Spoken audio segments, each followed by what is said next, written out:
আমাদের গ্রামের যেসব বেকার ছেলেরা আছে তাদের মধ্যে নেশা এত দ্রুত কেন ছড়িয়ে পড়ছে? দু ধরনের মানুষ আছে যারা নেশা করে না। এক, যারা নিজের বর্তমান অবস্থাতেই সন্তুষ্ট, তাদের নেশার দরকার নেই। আর দুই, যারা নিজের অবস্থা থেকে উপরে ওঠার কোনো সঠিক রাস্তা পেয়ে গেছে, তারাও নেশা করে না।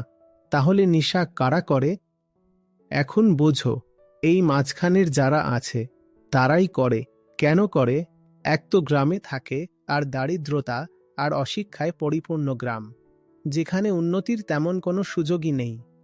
কিন্তু তাদেরকে স্বপ্ন দেখিয়ে দেওয়া হয়েছে গুরগাঁওয়ের মতো শহরের বা আরও বড় কিছুর। এমন সব স্বপ্ন যেটা তাদেরকে দেখানো হচ্ছে সোশ্যাল মিডিয়া বা টিভির মাধ্যমে। প্রথমত, এই স্বপ্নগুলো মিথ্যে। দ্বিতীয়ত, যদি এতে কিছুটা তথ্যমূলক বিষয়ও থাকে, তাহলেও সেই তথ্যমূলক বিষয়গুলো গ্রামের এই ছেলেটার নাগালের অনেক বাইরে।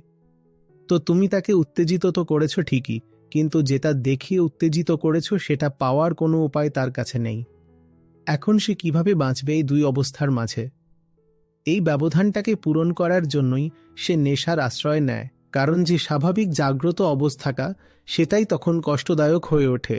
তখন সেই কষ্ট থেকে পালানোর জন্য মানুষ অচেতনতার পথ বেছে নেয়। এটাই নেশা।